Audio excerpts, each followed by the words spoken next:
Who are you? What are you running for, and why now? I'm a dad, I'm a doctor, and I'm a public servant. I am running for U.S. Senate to get money out of politics, put money in your pocket, pass Medicare for all. I served this county as health director, served the city as health director.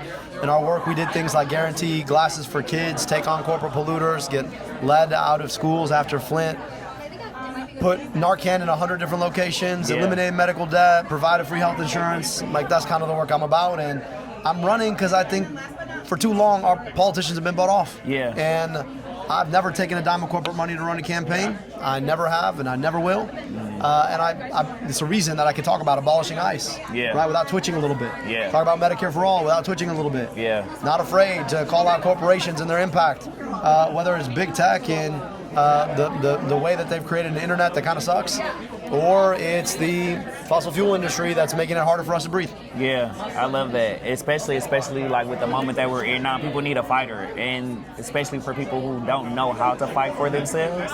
I really think everything you just said is like what we need in this moment. With that, kind of leads us to our next question. With the current DEI rollbacks, how can and should marginalized folks, especially black folks, fight back in this moment? Stand up, be seen, vote. But I'll be honest with you, right? That's not enough. Yeah. Right? It's not enough in this moment. I mean, especially you saw this awful opinion from the Supreme Court. Yeah. Trying to take away representation from black communities. Yeah. I'll tell you, part of what we need more than anything else right now is community. Hey. I think the way that the internet operates is that it makes you think that the most meaningful interactions that you have are the ones that are intermediated by a phone. Yeah. And real life is about being able to see the whites of somebody's eyes. Hey. And I think we need to do the radical thing of breaking the way that algorithms, and I say this not ironically given that we're talking on the internet, but we got to break the way that algorithms have told us how to think and start building community again. Because what happens is when you have community, you have purpose. Yeah. It's not hard for you to say, I'm voting. I'm not just voting for me.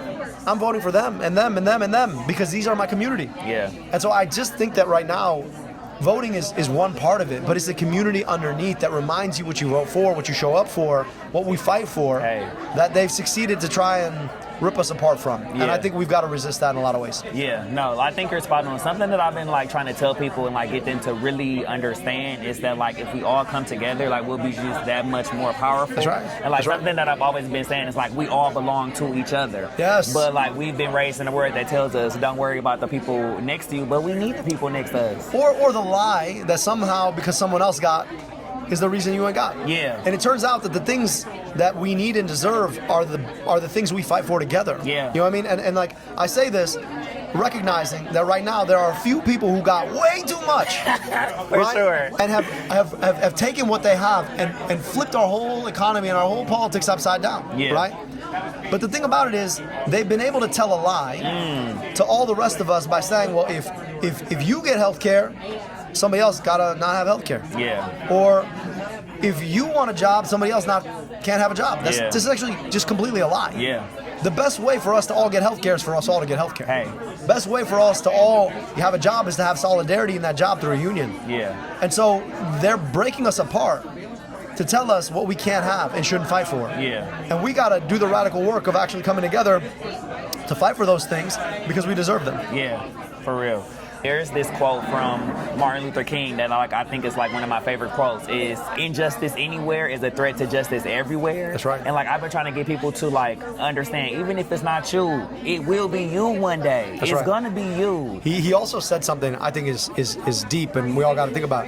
He said if your coalition is not uncomfortable, it's not big enough. Hey. And that's the thing about it is like I don't need people to understand why some people live their lives differently than they do. Yeah. But I need people to show up for them. Yeah. You don't have to understand, but you got to decide show up. that you're going to show up. Yeah. Because at the end of the day, if they take away their rights, don't be surprised when they come for yours. Okay. Because all of our rights fit together. Yeah. So part of me says, look, we got to make it normal to show up for rights we may never use. Yeah. Because at the end of the day, it's the rights that we fight for. Yeah, I love that. If you could summarize your platform and why it is important in 30 seconds, what would you say? Money out of politics, money in your pocket, Medicare for all. Period. And it's important because at the end of the day, all the nice things we deserve, they sit at the edge of a corporation figuring out how to buy a politician to make sure we don't get them so that they can continue to monetize the things that we need and deserve. Take healthcare, for example. Yeah. we live in an America where they tell us CEOs got to make 18 million bucks for you to have healthcare. Which I'll be telling you, it's the 18 million bucks that the CEO is making that is keeping you from getting the healthcare you need and deserve. Literally. So I want to get money out of politics so we can get about to put money back in people's pockets and guaranteeing healthcare through Medicare for all. Yeah, something that I've been trying to get my folks to understand is like nothing is just because. Everything is connected. These things don't happen in silos, and we need to figure out what is making these things be in the state that they're in.